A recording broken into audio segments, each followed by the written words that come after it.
وما أرسلناك إلا رحمة للعالمين. الله أكبر. وما أرسلناك হে রাসূল আমি আপনাকে পাঠাই নাই ইল্লা, এটা হবে ইসতিসনা ইল্লা। যদি কোন শব্দের মধ্যে ইল্লা আসে আগের শব্দটা হয়ে যাবে নেগেটিভ, আর ইল্লা আসতে হয়ে যাবে সুবহানাল্লাহ। ওয়া আরসালনাকা রাসূল আপনাকে আমি পাঠাই নাই ইল্লা, তবে হ্যাঁ পাঠিয়েছি রাহমাতুল লিল আলামিন, সমস্ত আলামের জন্য রহমত। কতটুকু আলামের রহমত? আলহামদুলিল্লাহি রাব্বিল আলামিন। যতটুকু আলম, যতটুকু বাউন্ডারির জন্য আমি আল্লাহ রহমান রাহিম, অতটুকু বাউন্ডারি, অতটুকু আলমের জন্য আমি আপনাকে বানিয়েছি রহমাতুল লিল আলামিন। নবীজি রহমত, এই রহমত যারা গ্রহণ করেছেন আম্মা জান মা আমিনা বলেন নবী রহমত এটা আমি নবীর পেটে যখন ধারণ করেছি তখন থেকে আমি তা উপলব্ধি করতে পেরেছি। যখন আমার সন্তান মুহাম্মদ রাসূলুল্লাহ সাল্লাল্লাহু আলাইহি ওয়াসাল্লাম আমার গর্ভে ছিল, যখন নবী আমার গর্ভে ছিল, যেই রাত্রে নবীজি আমার গর্ভের মধ্যে তাশরীফ আনতে আমি খবর পেয়েছি, আমি তাকে দেখলাম রাত্রেবেলা নিশির রজনীতে আমার ঘরের দুইটা ভাগ হয়ে গেল। আর আমি তাকে দেখলাম ওই ঠান্ডা তুলে দিয়ে একজন বয়োজ্যেষ্ঠ মানুষ আমার দিকে তাকিয়েছিল। আল্লাহু আকবার। আমি তখন প্রশ্ন করলাম আপনি কি? আমি একটু ভয় ফিল করলাম। প্রশ্ন করলাম আপনি কি? ওই বৃদ্ধ লোক আমাকে ডাক দিয়ে বলেন ও আমি না, ভয় পাওয়ার কিছু না, আমি নিজের ইচ্ছা সেটাই আমাকে আল্লাহ রাব্বুল আলামিন পাঠিয়েছিলেন তাকে সংবাদ দেওয়ার জন্য। যখন আল্লাহ বরাদ্দ দিয়ে আমাকে কথা বলা হলো, আল্লাহ পাঠিয়েছেন এই কথা বলা হলো, তখন আমার ভিতর থেকে ভয় সন্তুষ্ট হয়ে গেল। তখন আমি আর ভয় পেলাম না, তখন কি সংবাদ দিতে চাই তার শোনার জন্য অপেক্ষায় থাকলাম। সুবহানাল্লাহ। এই লোকটি তখন আমাকে বলল আপনার ভয় পাওয়ার কোন কারণ নেই, আমি দুনিয়ার কোন সাধারণ মানুষ নয়, আল্লাহ রাব্বুল আলামিন আমাকে পৃথিবীর সর্ব আগে সৃষ্টি করেছে। আমি বললাম সমস্ত মানব জাতির পিতা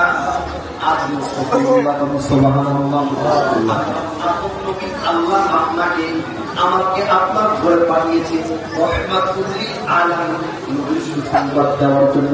সুবহানাল্লাহ। আপনার মাধ্যমে এই ধরনের একজন নবী আসবে যিনি শুধু কেবলমাত্র মানবকুলের জন্য নয়, তিনি কেবলমাত্র মৎস্যকুলের জন্য নয়, বৃক্ষকুলের জন্য নয়, তিনি 18,000 মাখলুকাত আর 80,000 মাখলুকাতের জন্য রহমাতুল লিল আলামিন। সুবহানাল্লাহ। উনি তখন এই স্বপ্ন দেখার পরে, এই দৃশ্য দেখার পরে ঘুম থেকে উঠলেন, সকালবেলা উঠে নিয়ত করলেন আজকে যদি আমাদের কোনো মা চাচি প্রেগনেন্সি হয়, তখন নিয়ত করে যদি আমার গর্ভের সন্তানটা ভালো থাকে, সুস্থ থাকে, তাহলে আমি 2-3টা নকল রোজা রাখবো। এইভাবে নিয়ত করে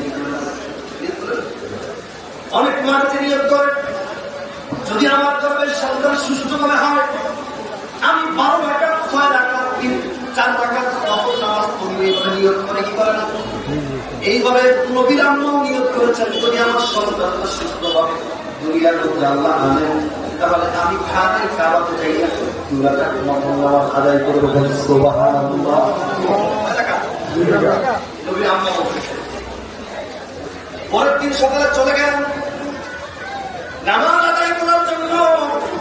খানা কাবাতে যাই আপনি 2 রাকাত নফল নামাজ আদায় করবেন।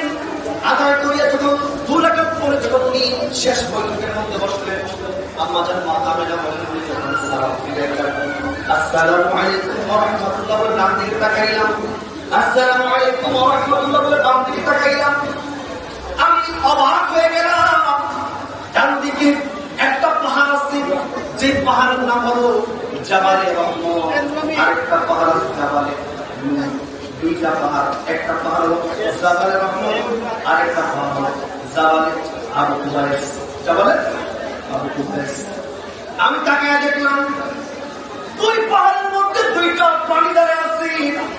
ডান পাশে একটা বাঘ দাঁড়ায় আছে, বাম পাশে একটা হরিণ দাঁড়ায় আছে।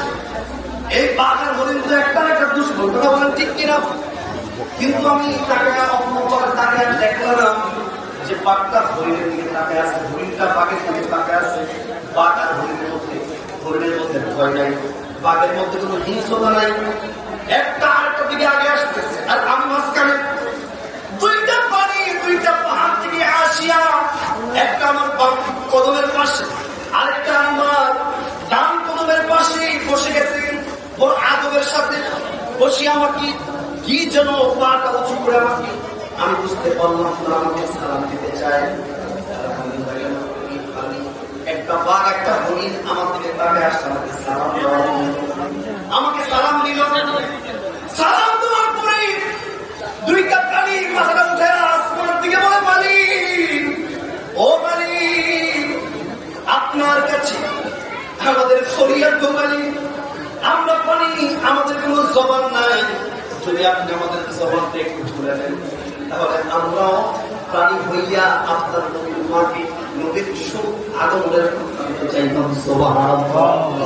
আল্লাহ দুইটা পানি জবান খুলে দিলেন, দুইটা পানি নবীজির আমাদের কদমের মধ্যে চোখে বলে, ও মা আমিনা, আপনি কি জানেন আপনার মাধ্যমে এই জমিনে একজন নবী আসবে যিনি হলেন রাহমাতুল লিল আলামিন।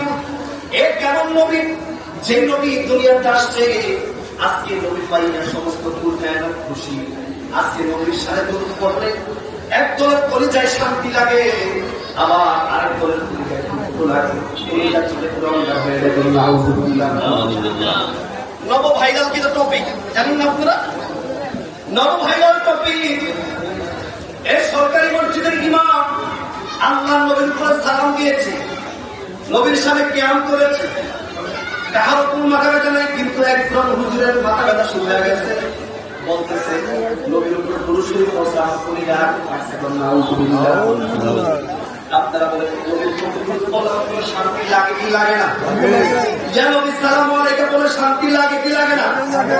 যদি নবীর প্রতি দুরূদ পড়লে আপনার উপরে কষ্ট লাগে, নিঃসন্দেহে আপনি আবু জাহেল আবু লাহাব শুরু করে বলেন ঠিক কিনা?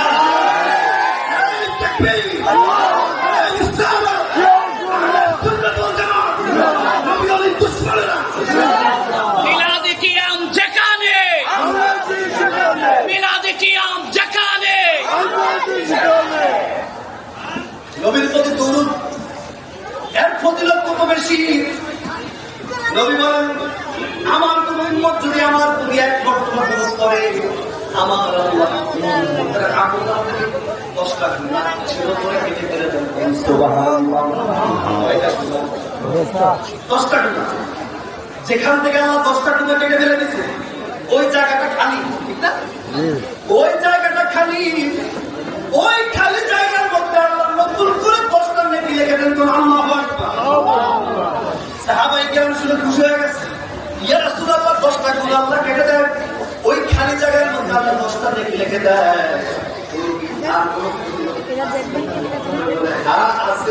আল্লাহ আমার 10টা মর্যাদা দান করে দেন। সুবহানাল্লাহ।